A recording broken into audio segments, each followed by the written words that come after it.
Hey, Pastor Steve Waldron. I hope you're having a great day or night in Jesus. We're looking today at the Expanded Bible Translation.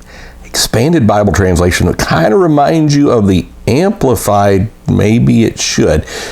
Maybe it's Thomas Nelson's kind of attempt at getting into the Amplified market. But let's get started. Let's take a look at it. We're on BibleGateway.com. Thanks for being here. Do check out our other videos on this subject and so many other subjects here. Been doing it basically daily for several years now. Coming up on 10, I think. But not quite. So again, God bless. Do put it on social media. I'm not on social media. And let's get started.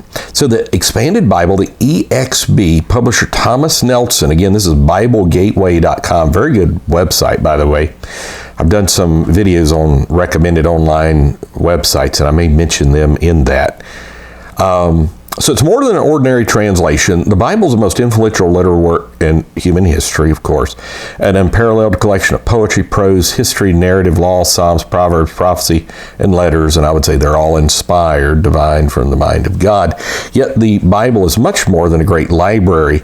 It is also the inspired and authoritative Word of God. His message to human beings. God speaks to us through His Word. It is critical, therefore, that it be understood.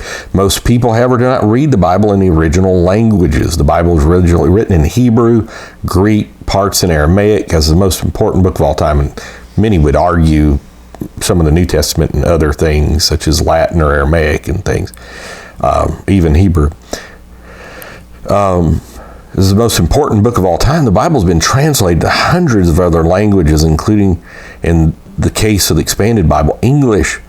So no translation, it says, is ever completely successful, however, whether the Bible or any other text. All translations fall short for a variety of languages. No two languages are equivalent in vocabulary, sounds, rhythm, idioms, underlying structure, nor two cultures out of language arise equivalent in the way they understand expressing reality, their value systems, social, political organizations, among other factors. Also, the meaning of the text includes much more than abstract thoughts. The sounds and rhythms of words, wordplay, puns, emotional overtones, metaphor, figurative language, and tone are just some of the other devices. And that's true, in a certain sense. I'm sitting here thinking about the wilderness of sin. There's so many things in the Bible. Wish you were cut off, Paul said. The Expanded Bible, while also imperfect, helps with all these problems inherent in translation. It allows the reader to see multiple possibilities for words, phrases, interpretations. Rather than opting for one choice, it shows many. It can, for instance, show both an original metaphor and a more prosaic understanding of that metaphor. It can show a second or third way of understanding the meaning, word, phrase.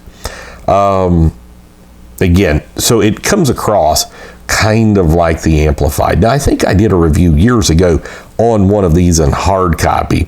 This is part of an English Bible series that we're doing, trying to do all the English Bible translations. We've got a playlist about Bible reviews, and they're all just kind of contained in there with some other things as well, some hard copy Bible reviews. So that's what this is. This approach, often called functional equivalence or meaning-based translation, tries less to find the single meaning of each word in the original, more to understand and convey the meaning of entire phrases, clauses, and sentences. One place meaning-based translations differ from formal equivalence translations in their treatment of gender.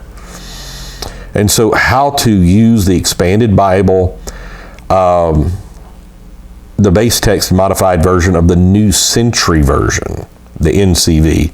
So that's good to know as well. And so it's expanded, alternate ways, literal ways, traditional ways, other things, textual variants listed, on and on. Again, I think it again is just their attempt at kind of looking at the Amplified and expanding it, which I would say the great danger there is whoever adds to the Word of God.